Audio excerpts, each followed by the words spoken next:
Ai, ai. Olá. Você se lembra de mim, é lógico. Eu não apaguei sua memória, então deve estar tudo recente aí. Lembrando que o espaço e o tempo aqui não funcionam normal, então só vamos, ok?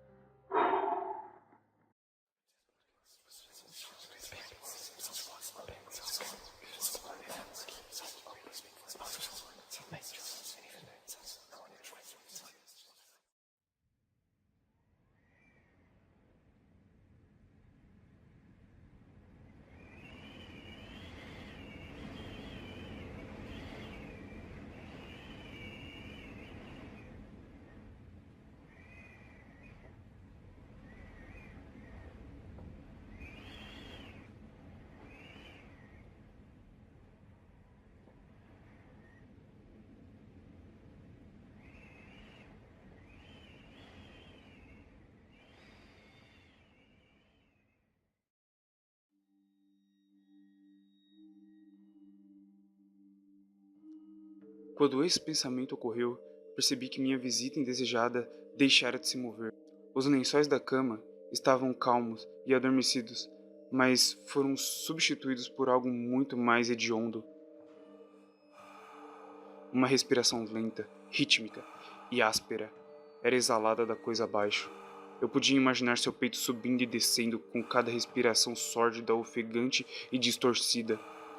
Estremeci e esperei, além de toda a esperança, que isso fosse embora, sem causar problemas. A casa jazia como a noite anterior, num espesso manto de escuridão. O silêncio prevaleceu, quase tudo exceto pela respiração pervertida do meu ainda ingrato companheiro de beliche. Eu fiquei lá, aterrorizado.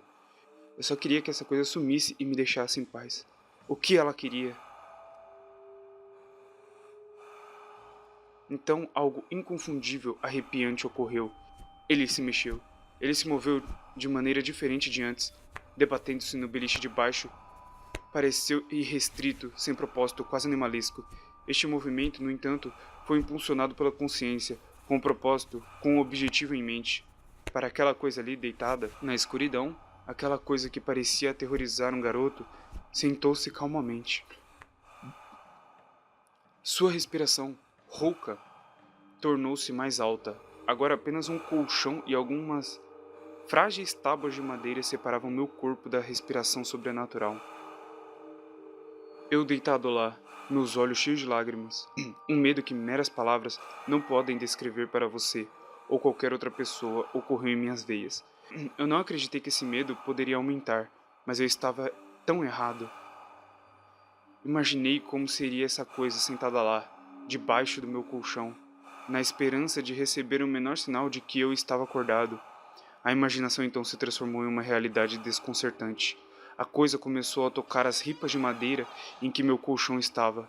Parecia acariciá-las. Com cuidado, deslizando o que eu imaginava serem seus dedos e mãos na superfície da madeira. Então, com grande força, tocou furiosamente entre duas das tábuas do colchão. Mesmo através do estofado, parecia que alguém tinha ferozmente colocado seus dedos dentre minhas costelas. Soltei um grito potente, e a coisa, chiando, tremendo e movendo-se no beliche abaixo, respondeu vibrando violentamente o beliche, como havia feito na noite anterior. Pequenos flocos de tinta em pó caíram no meu cobertor da parede enquanto a moldura da cama raspava ao longo dela, para trás e para frente.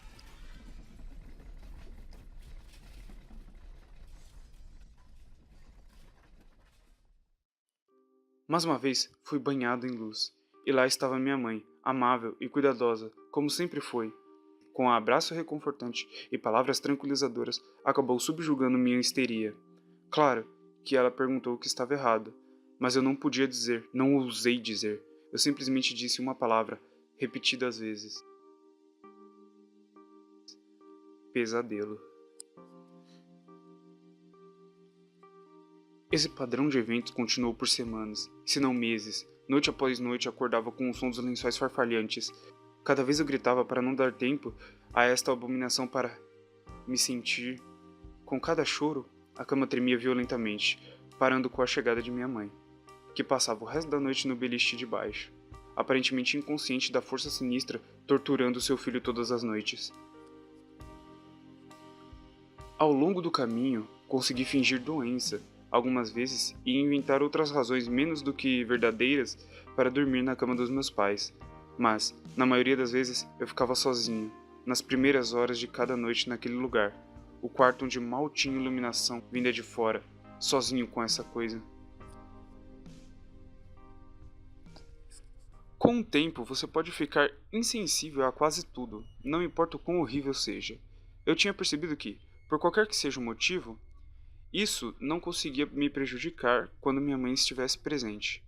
Tenho certeza de que o mesmo valeria para meu pai, mas, por mais amoroso que ele fosse, tirá-lo de seu sono era quase impossível. Depois de alguns meses, acostumei-me ao meu visitante noturno. Não confunda isso como uma grande amizade. Eu detestava a coisa. Eu ainda temia muito. Quase podia sentir seus desejos e sua personalidade, se é que você pudesse chamar assim. Cheio de um ódio pervertido e distorcido, ainda que ansiando por mim, talvez por todas as coisas. Meus maiores medos se realizaram no inverno. Os dias ficaram mais curtos e as noites mais longas. Apenas davam a este infeliz mais oportunidade. Foi uma época difícil para minha família. Minha avó, uma mulher maravilhosa, gentil e amável, deteriorou-se muito desde a morte do meu avô. Minha mãe estava tentando o seu melhor para mantê-la na comunidade o maior tempo possível. No entanto, a demência é uma doença cruel e degenerativa, roubando uma pessoa de suas memórias um dia de cada vez. Logo, ela não reconheceu nenhum de nós, e ficou claro que ela precisava ser transferida de sua casa para uma casa de repouso. Antes que ela pudesse ser transferida, minha avó teve algumas noites particularmente difíceis e minha mãe decidiu que ela ficaria com ela. Eu amava tanto a minha avó e não sentia nada além de angústia quanto à sua doença. Até hoje me sinto culpado por meus primeiros pensamentos não serem pelo bem dela, mas pelo que meu visitante noturno pode fazer. Se ele se conscientizar da ausência de minha mãe, a presença dela era a única coisa que eu tinha certeza que estava me protegendo do horror total do alcance dessa coisa. Eu corri para a casa da escola naquele dia e imediatamente arranquei os lençóis e o colchão da minha cama de baixo, removendo todas as ripas e colocando uma escrivaninha velha, uma cômoda e algumas cadeiras que guardávamos em um armário onde o beliche de baixo era usado. Eu disse ao meu pai que estava fazendo um escritório, que ele achou adorável, mas eu seria amaldiçoado se desse a essa coisa um lugar para passar a noite. Quando a escuridão se aproximou, fiquei lá sabendo que minha mãe não estava na casa. Não sabia o que fazer.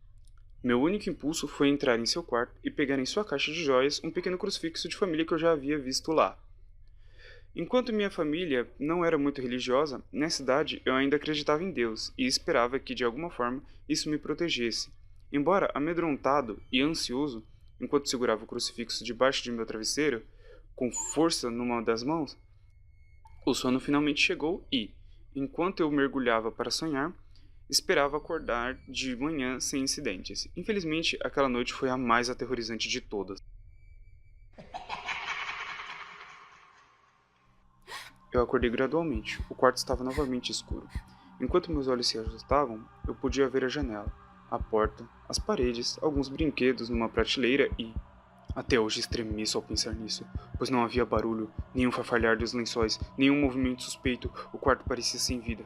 Sem vida, mas não vazio. O visitante noturno, aquela coisa indesejada, ofegante e cheia de ódio, que me aterrorizava, noite após noite, não estava na cama de baixo, estava na minha cama. Eu abri minha boca para gritar, mas nada saiu. Terror absoluto abalara o próprio som da minha voz. Eu deitado e imóvel, não conseguia gritar. Eu não queria que soubesse que eu estava acordado. Eu ainda não tinha visto, só podia sentir isso. Estava obscurecido debaixo do meu cobertor. Eu podia ver o seu contorno, podia sentir sua presença, mas não ousei olhar. O peso dele pressionou em cima de mim, uma sensação que eu nunca vou esquecer. Quando digo que horas se passaram, não é exagero. Deitado lá imóvel na escuridão, eu era apenas um garotinho assustado. Se tivesse sido durante os meses de verão, já estaria claro até então. Mas inverno é longo e implacável, e eu sabia que levaria horas até o nascer do sol. Um amanhecer pelo qual eu ansiava muito. Eu era uma criança tímida por natureza, mas cheguei ao ponto de ruptura, um momento em que não podia esperar mais, onde eu não poderia mais sobreviver sob essa abominação, essa criatura intimidante.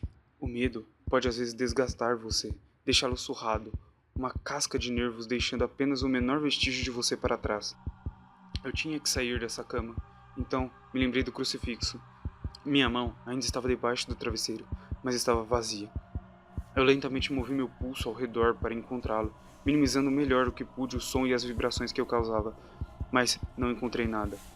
Ou eu deixei cair durante o sono, ou eu não conseguia nem pensar nisso. Foi tirado de minha mão. Sem o crucifixo, perdi qualquer esperança. Mesmo sendo tão novo, você pode estar bem ciente do que é a morte e temer o seu acontecimento. Eu sabia que ia morrer naquela cama se permanecesse deitado lá, adormecido, passivo, sem fazer nada. Eu tinha que sair daquele quarto, mas como? Devo pular da cama e esperar chegar na porta? E se for mais rápido que eu? Ou devo sair devagar daquele beliche de cima, esperando não perturbar meu estranho companheiro de cama? Percebendo que não havia se mexido quando eu me movi, tentando encontrar o crucifixo, comecei a ter os pensamentos mais estranhos. E se estivesse dormindo? Não tinha respirado muito desde que eu tinha acordado. Talvez estivesse descansando, acreditando que finalmente me pegara, que eu finalmente estava em suas mãos, ou talvez estivesse brincando comigo. Afinal, estava fazendo exatamente isso por incontáveis noites. E agora comigo, embaixo dele, preso em meu colchão sem nenhuma mãe para me proteger, talvez estivesse se segurando, saboreando sua vitória até o último momento possível, como um animal selvagem saboreando sua presa. Tentei respirar o mais superficialmente possível, e, reunindo toda a coragem que pude, e com a mão direita, comecei a tirar o cobertor de cima de mim. O que eu encontrei sob ele quase parou meu coração. Eu não o vi, mas quando minha mão moveu o cobertor, ela roçou em algo macio e frio, algo que parecia inequivocadamente como uma mão magra. Prendi a respiração em terror, pois tinha certeza de que agora devia saber que estava acordado. Nada. Não se mexeu. Parecia morto. Depois de alguns instantes, coloquei minha mão cuidadosamente mais abaixo do cobertor e senti um braço fino e mal formado. Minha confiança e um senso quase de curiosidade aumentaram, à medida que eu me movia para um bíceps musculoso desproporcionalmente maior. O braço estava estendido no meu peito, como uma mão apoiada no meu ombro esquerdo, como se tivesse me agarrado durante o sono. Percebi que teria de mover este ser cadavérico se tanto desejasse escapar do seu alcance. Por alguma razão, a sensação de roupas rasgadas e esfarrapadas no ombro desse invasor noturno me deteve no meu caminho. O medo mais uma vez inchou no meu estômago e no meu peito, quando eu recuei minha mão em desgosto com um toque de cabelo oleoso e desgarrado.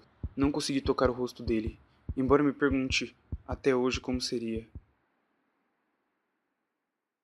Meu Deus, ele se mexeu. Ele se mexeu. Foi sutil, mas seu aperto no meu ombro e em todo o meu corpo se fortaleceu. Não vieram lágrimas, mas Deus sabe como eu queria chorar. Enquanto a mão e o braço se enrolavam lentamente em volta de mim, minha perna direita roçou a parede fria a qual a cama estava encostada. De tudo o que aconteceu comigo naquele quarto, isso foi o mais estranho. Percebi que aquela coisa pegajosa e rançosa, que sentia grande prazer em violar a cama de um garoto, não estava inteiramente em cima de mim. Estava saindo da parede, como uma aranha saindo do seu covil. De repente, seu aperto passou de um aperto lento para um aperto súbito. Puxou e arranhou minhas roupas, como se estivesse com medo que a oportunidade passasse logo. Eu lutei contra isso, mas seu braço emagrecido era muito forte para mim. Sua cabeça se ergueu, contorcendo-se sob um cobertor. Agora, percebi onde estava me levando. Para a parede. Eu lutei pela minha vida, eu chorei e de repente minha voz voltou para mim, gritando, mas ninguém veio. Então percebi por que estava tão ansioso para atacar de repente. Por que essa coisa tinha que me ter agora, através da minha janela? Aquela janela que parecia representar tanta malícia do lado de fora, raiva e esperança. Os primeiros raios de sol. Eu me esforcei ainda mais sabendo que, se eu pudesse aguentar, logo desapareceria. Enquanto eu lutava por minha vida, o parasita sobrenatural mudou lentamente. puxando-se para cima de meu peito, sua cabeça agora saindo debaixo do cobertor, chiando, tossindo, raspando. Eu não me lembro de suas características, eu simplesmente me lembro da sua respiração contra o meu rosto, suja, fria como gelo. Quando o sol invadiu o horizonte e aquele lugar escuro, aquele quarto sufocante foi banhado pela luz do sol. Eu desmaiei.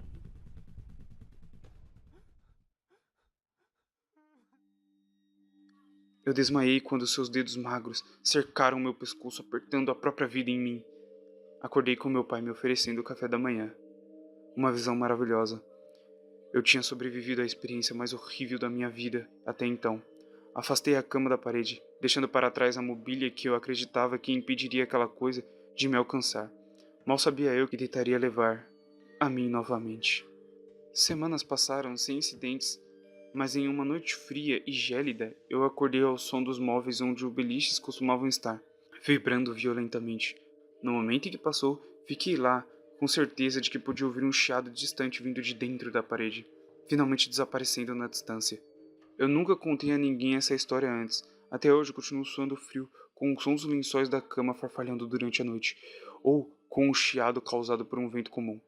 E, certamente, nunca durmo com a minha cama encostada na parede. Chame de superstição se você quiser, mas, como eu disse, não posso ignorar as explicações convencionais, como paralisia do sono, alucinações ou imaginação excessivamente ativa. Mas, o que posso dizer é o seguinte: no ano seguinte, ganhei um espaço maior no outro lado da casa e meus pais ficaram naquele quarto estranho e sufocante e alongado como seu quarto. Eles disseram que não precisavam de um quarto grande, apenas um grande o suficiente para uma cama e algumas coisas. Eles duraram 10 dias. Nós nos mudamos no 11º.